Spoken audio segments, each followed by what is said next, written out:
Hello, in this lecture we will see how the projection of satellite takes place depending on the horizontal velocity of the satellite. Now consider अगर हमारे पास एक string से पत्थर attached है, that is a stone is attached to the string and we are rotating it.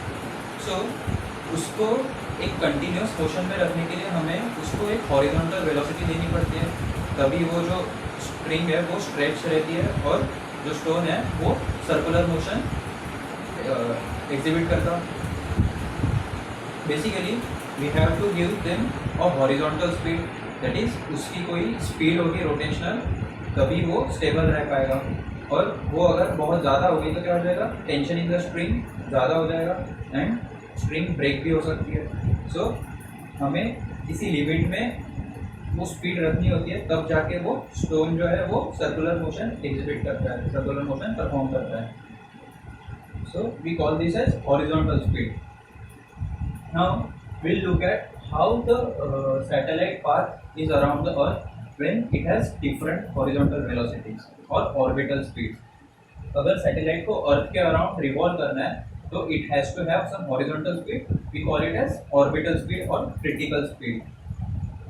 So there are different cases and different paths corresponding to it of the satellite. अलग अलग horizontal speed के लिए अलग अलग path travel करता है satellite. So we will see how it is. Now first case is horizontal speed जो है वो क्रिटिकल स्पीड से कम है, क्रिटिकल और ऑर्बिटल स्पीड से कम है. तो हम हॉरिजॉन्टल स्पीड को लिखते हैं VH and is less than orbital speed और critical speed. So this is the first case, that is horizontal speed जो है, दैट इज जो रिवॉल्व करने की स्पीड है, is less than the required speed to maintain the orbit. Orbit maintain करने के लिए जो हॉरिजॉन्टल स्पीड रिक्वायर्ड है उससे कम है. सो क्या हो जाएगा, it will travel in an elliptical path such that it will be means the point of projection. अगर ये अर्थ है तो ये जो पॉइंट ऑफ प्रोजेक्शन रहेगा, it will B the farthest position from the earth. So we call this position as apogee. In this case, point of projection is the point of apogee, that is the longest distance between earth and the satellite. So this is earth. Okay. So अगर horizontal speed जो है वो orbital speed से कम रही तो क्या हो जाएगा, ये धीरे धीरे अर्थ के पास आ जाएगा. राइट. हम जैसे हम स्टोन को घुमा रहे थे तो क्या हो रहा था, जो टेंशन इन द स्प्रिंग है वो हम पुल कर रहे थे स्टोन को, और जब घुमा रहे थे तब वो स्ट्रेच हो रहा था. जितनी ज़्यादा वेलोसिटी देंगे उतनी ज़्यादा टेंशन आएगा स्प्रिंग में, और बहुत ज़्यादा टेंशन आ जाएगा, दैट इज हम बहुत ज़्यादा जोर से घुमाएंगे तो स्प्रिंग ब्रेक हो सकती है क्योंकि टेंशन एक्सीड कर जाएगा. दैट मीन्स अगर ज़्यादा टेंशन है, दैट इज ज़्यादा वेलोसिटी है, हॉरिजॉन्टल वेलोसिटी, तो ज़्यादा टेंशन चाहिए रहेगा स्ट्रिंग में. राइट. तो हम कंसिडर कर सकते हैं कि अर्थ और सैटेलाइट के बीच में जो ग्रेविटेशनल फोर्स है वो स्ट्रिंग में के टेंशन के बराबर है, दैट इज हम कंपेयर कर सकते हैं. तो ये जो टेंशन है वो कांस्टेंट है. राइट. ये तो हमारे स्ट्रिंग की तरह नहीं है कि वो बदलते जाएगा. तो ये जो ग्रेविटेशनल फोर्स है वो कांस्टेंट है क्योंकि डिस्टेंस सेम है. Right. And this horizontal velocity is less than orbital speed. तो क्या हो जाएगा, अर्थ जो है वो सैटेलाइट को अपनी तरफ पुल करते रहेगा. सो ये जो सैटेलाइट है वो इलिप्टिकल पाथ फॉलो करेगा such that this point of projection is the point of apogee. Right. और अगर ये जो सैटेलाइट है ये इतना पास आ गया कि अर्थ का ग्रेविटेशनल फोर्स एक्सीड कर गया इससे, so what will happen, it will spiral down to the surface of the earth. That means वो स्पाइरल पाथ में अर्थ के पास आते जाएगा और अर्थ से कोलाइड कर जाएगा satellite. That's why this horizontal speed should not be less than orbital speed. Okay, समझ गए. और सैटेलाइट का प्रोजेक्शन कैसे करता है? पहली बार हम अर्थ से इस पॉइंट पे जाने के लिए कुछ वेलोसिटी से जाएंगे वर्टिकली अपवर्ड, राइट? तब जाके हमारा ये डिस्टेंस रीच होगा और that means some part of fuel is consumed to gain this height, right? This is the height of the object, height of the satellite from Earth. So one stage of satellite, one stage of rocket is consumed in gaining this height. Now उसकी second stage जो है वो इस horizontal speed देने में चली जाती है. That means this satellite is projected in two stages. First is gaining height, that means vertical distance, and second is for horizontal speed. Okay, rocket को हम horizontal speed से घुमाते हैं, that is हम horizontal एक speed achieve करते हैं, then we separate the satellite from the rocket. So there are two stages in projection of satellite. So हमने पहली केस देखी कि हॉरिजॉन्टल स्पीड जो है वो ऑर्बिटल स्पीड से कम है, that is required speed to maintain the orbit is greater than the given horizontal speed. So this is the path travel by the satellite when horizontal speed is less than orbital speed. Now second case क्या हो जाएगी? VH horizontal speed is equal to orbital speed. इस case में क्या हो जाएगा? String हम घुमा रहे स्टोन को, तो जो टेंशन है that is equal to the centripetal force और centrifugal force of the stone. So क्या हो जाएगा? सर्कुलर पाथ ट्रैवल करेगा, that is orbit will be circular. So in this case satellite travels in a circular path. This is satellite. Okay, तो जब horizontal velocity orbital velocity की equal होगी then satellite जो है वो सर्कुलर पाथ ट्रैवल करेगा.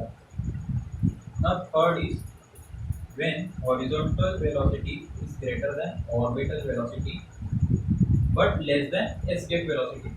हमने इसके पहले के वीडियो में देखा था व्हाट इज एस्केप वेलोसिटी. अगर नहीं देखा होगा तो वो हमारे प्लेलिस्ट में एडेड है, you should go and see what is escape velocity.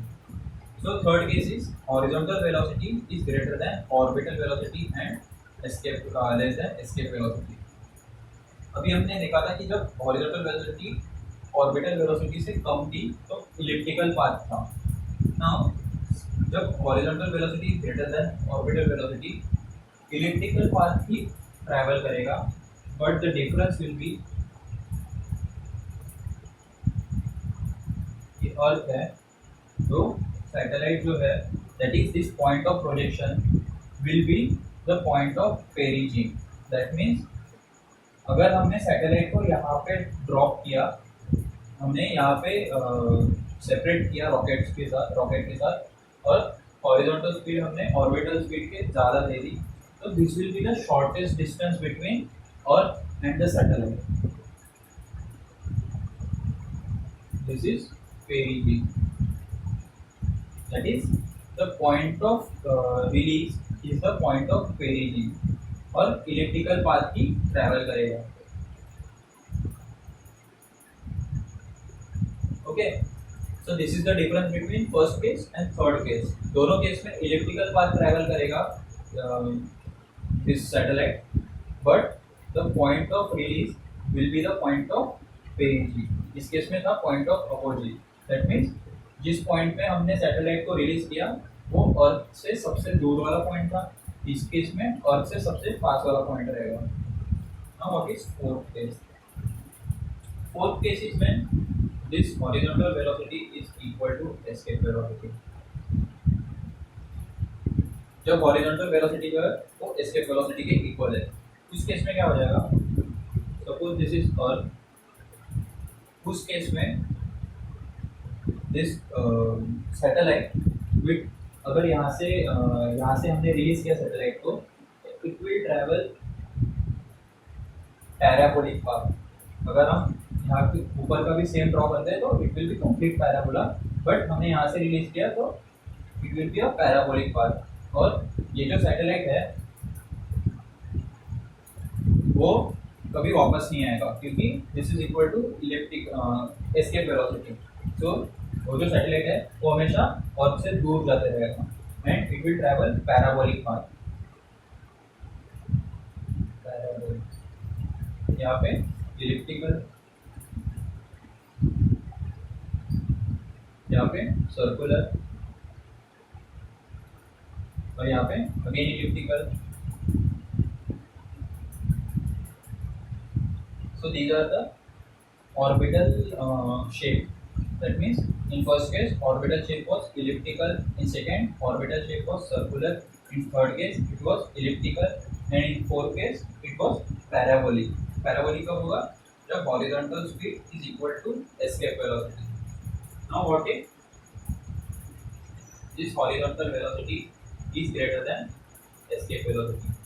Obvious सी बात है, अगर हॉरिजॉन्टल स्पीड एस्केप वेलोसिटी से बड़ी है तो it will be escaping the gravitational field. तो क्या आ जाएगा? If this is earth then it will travel almost like this, that is hyperbolic path, right?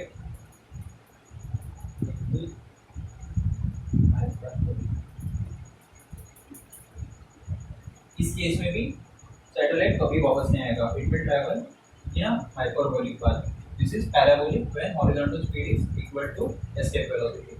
So this is how the projection of satellite takes place. Projection of satellite दो stage में होता है। First stage is used for gaining height, certain height, and then second stage में क्या होता है, उसको horizontal speed देंगे। दैट्स व्हाई इट विल और this horizontal speed should be equal to orbital speed. तभी वो जो ऑब्जेक्ट सैटेलाइट है वो अर्थ के अराउंड सर्कुलर ऑर्बिट में रिवॉल्व करेगा। So this is very important in launching satellite. I hope you understand this. Thank you.